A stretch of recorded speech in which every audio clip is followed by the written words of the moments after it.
Students, welcome. Today we are going to start a new course in English that is at the university level, and we are going to look at academic writing. Academic writing will involve what it takes to be able to write academic papers, presentations, conference papers, research papers, thesis, and what have you, because you have the basics of writing.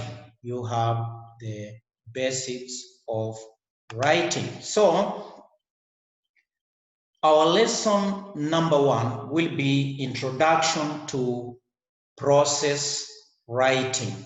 Introduction to Process Writing. And this will be our lesson number 1. This will be our lesson number 1. So what are we saying? Saying that in this lesson, students or learners will learn about writing as a process. The writing method used in most English-speaking university classes. So that is what, or the main objective of this lesson 1, which is introduction. So this introduction will give us an overview of the whole course, what we are going to cover in detail. So these are some of the important words for understanding the writing process. So right from lesson 1 to our last lesson in this course, there are keywords that will keep on coming up every other time. And therefore, I saw it very important that I mention them so that at the time you come across them or I mention them, they don't really appear very new, but something you can really look back and you are like, you are getting what it means. So throughout the course of writing, you will come across them in the succeeding lessons. Therefore, the words are as follows. Number 1, there'll be step. Step. So step is one thing in a series of things you do. So we shall be mentioning this word step. Why? Because we shall be looking at writing as a process, and therefore it has steps. Number 2, we shall be mentioning topic. Topic is a subject or what a piece of writing is all about. For example, a paragraph or an essay. They must have a topic, they must have a heading, they must have a subject, what you want to talk about. Whether you want to talk about politics, you want to talk about economics, you want to talk about health, you want to talk about women, or whatever you want to talk about. That is the topic. Then number 3, we shall be looking also at this word gather. Gather. This word will come up more often than not, and it means to find and collect together. So you will find that after you have decided what you want to write about, then the next thing you would be thinking is gathering, collecting ideas and information that is relevant to your topic or your subject, and that is gathering. Then number 4, we shall look at another word which is a verb, organize. This is to arrange in a clear, logical way. Now, my students, after you have gathered ideas, the ideas are jumbled, are mixed up. So you have to take time and organize these ideas in a logical way, in a reasonable way. For example, if we are talking about, if what you are talking about is youth unemployment, then you may want to put these ideas in this logical order.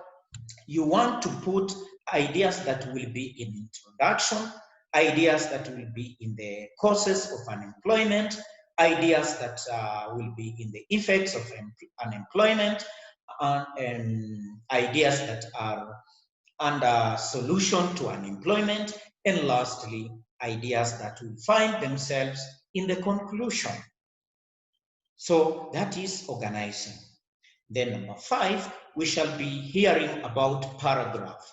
This word paragraph will come up every now and then.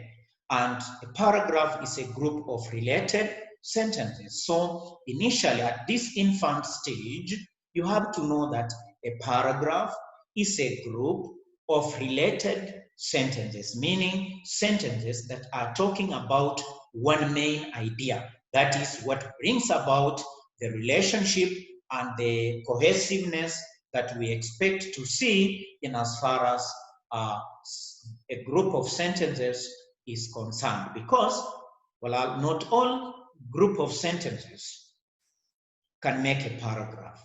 They must be related. Then number 6, we shall be looking at the word essay. Now, you see, when you come from a paragraph, you can now construct an essay. So what is an essay? An essay is a short piece of writing, at least 3 paragraphs long. Though, as we shall see ahead, academic writing, we do advise to have at least 5 paragraphs. Why do we say so? Take, for instance, if you are writing an essay about youth unemployment, we would expect you to have 1 paragraph as introduction paragraph. We would expect you to have the second paragraph, which is talking about causes, because causes is one main idea. Then another paragraph, which is talking about effects of unemployment among the youth. That is one main idea. Then the 4th paragraph, which is talking about solution to unemployment. That is another main idea. Then lastly, we have the conclusion paragraph, which is summing up the whole essay. Number 7, proofread. Proofread is to check a piece of writing for errors. That's to proofread, meaning after you have written your text, you have to proofread. You have to check if there are some errors so that you do the correction. Then lastly, number 8, we shall be looking at this word, edit. Edit. To edit is to change or correct a piece of writing. You are aware that, like in our media houses, we have editors. What do? After getting information from journalists, they go through, they edit, they correct that piece of writing so that it is palatable to the consumers in the market. Yes. Then, now, under this introduction, we shall look at steps of the writing process, because writing is a process. So it has steps. So when we write, we do more than just put words together to make sentences. Good writers go through several steps to produce a piece of writing. Writing is not as easy as you may think. You must go through these vigorous steps for you to come up with a comprehensive text that will be understood by the readers. So what are we saying? We are saying that writing process can be categorized into 4 major categories: pre-writing, drafting, reviewing and revising, and the 4th one, rewriting. So you have to go through these steps. These categories then present 6 steps of writing process. So what am I saying here? I'm saying that we have 4 major categories, but under these 4 major categories, we have steps from number 1 to number 6. So let us start with category 1, which is pre-writing. Pre-writing category, it has step 1. That is, choose a topic.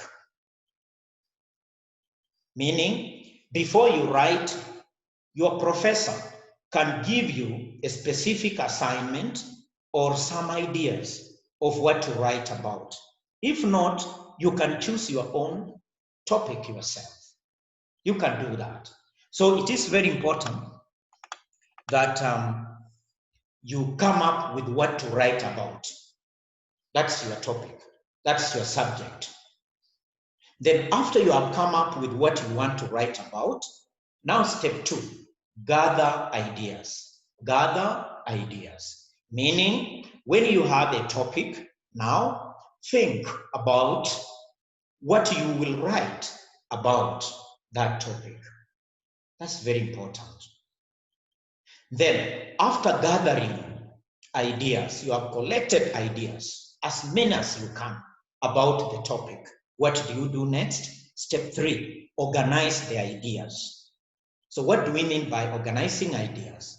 Decide which of the ideas you want to use and where you want to use them. Choose which idea to talk about first, which to talk about next, and which to talk about last. By so doing, you are creating a logical kind of arrangement of your ideas, and therefore your reader will have, when reading, will have them flowing. Let us now move to category 2. So in category 1, we've had 3 steps. In category 2, we have 1 step, but category 2 is drafting. So under drafting, we have step 4, which is write. So write your paragraph or essay from start to finish. Use your notes about your ideas and organization, meaning from step 3, use what you have organized. Then let us move to category 3, reviewing and revising. So we say, check what you have written. Read your writing silently to yourself or aloud, perhaps to a friend. Look for places where you can add more information and check to see if you have any unnecessary information which you can remove.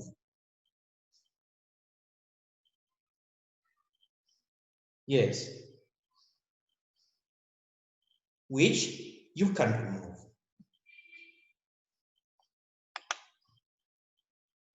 Ask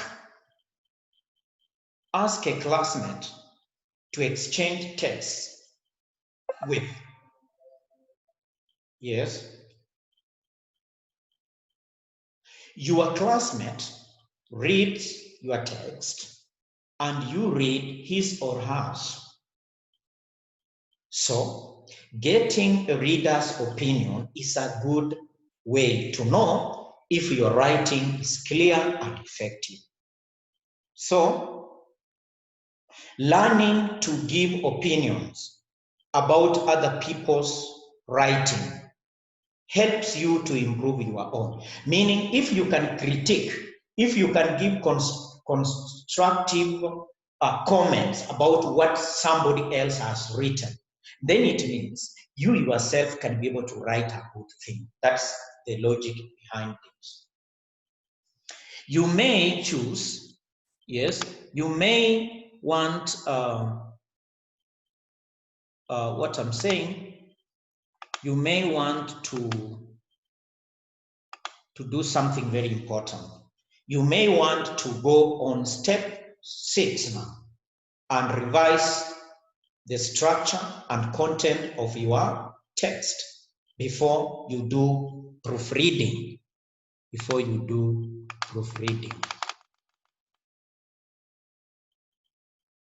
Yeah.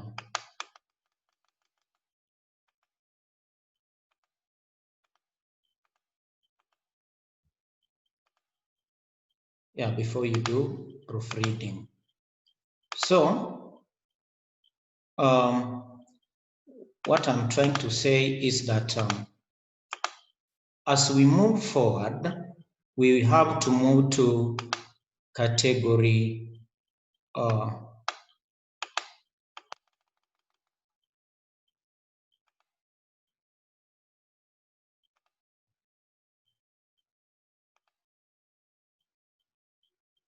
let me come back here and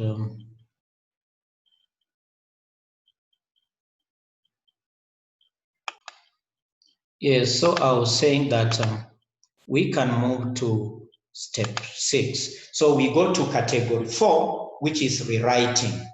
And in this category 4, we have step 6, which is revise structure and content.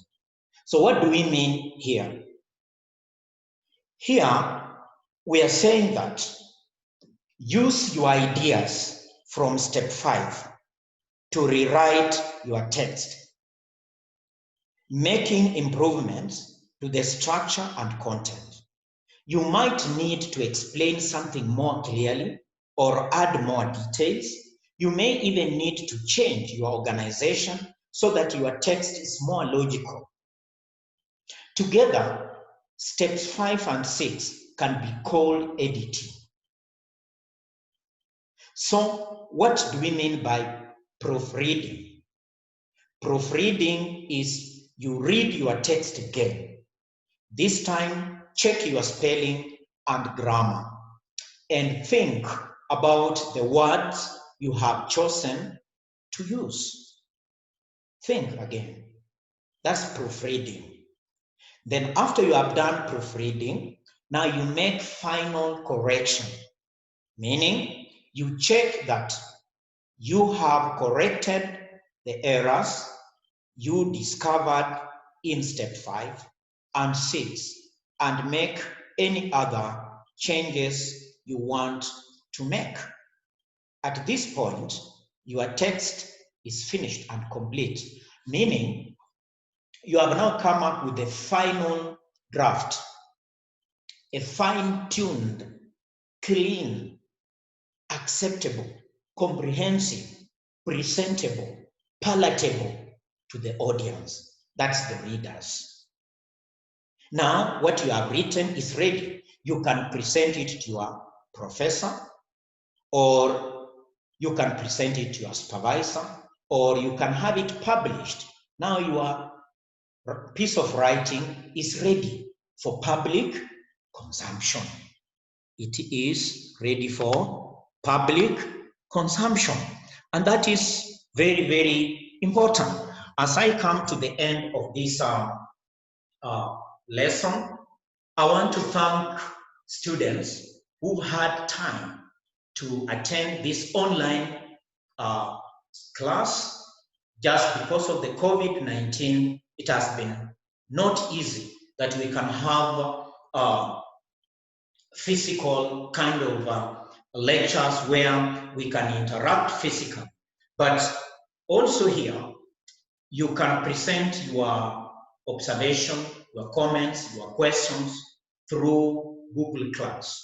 And I'll be able to respond timely because I want to build future authors, future writers. Me, your lecturer, I'm a scholar, I'm a writer.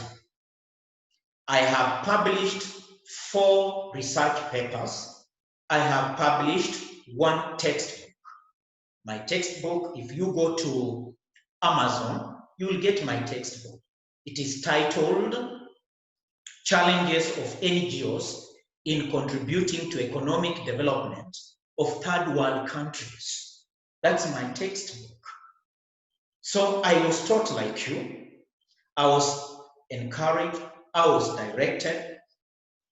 I was instructed by my professors in English and literature, and here I am. So I'm talking to young men and women who I'm inspiring to be future authors, writers, and even lecturers in various languages. key being the English one. So this was just but an introduction to the process of writing. This was just preparing you. Now, in our next lesson, we shall be looking at topic 1. And topic 1 will be pre-writing, meaning before you write, what are you supposed to do? And remember, students, in this introduction, I have briefly touched about what we shall be touching as we go on. So I am encouraged, I'm persuaded that you are going to enjoy the lesson. You are going to become competent writers, and inshallah, you are going to do very well. So thank you very much.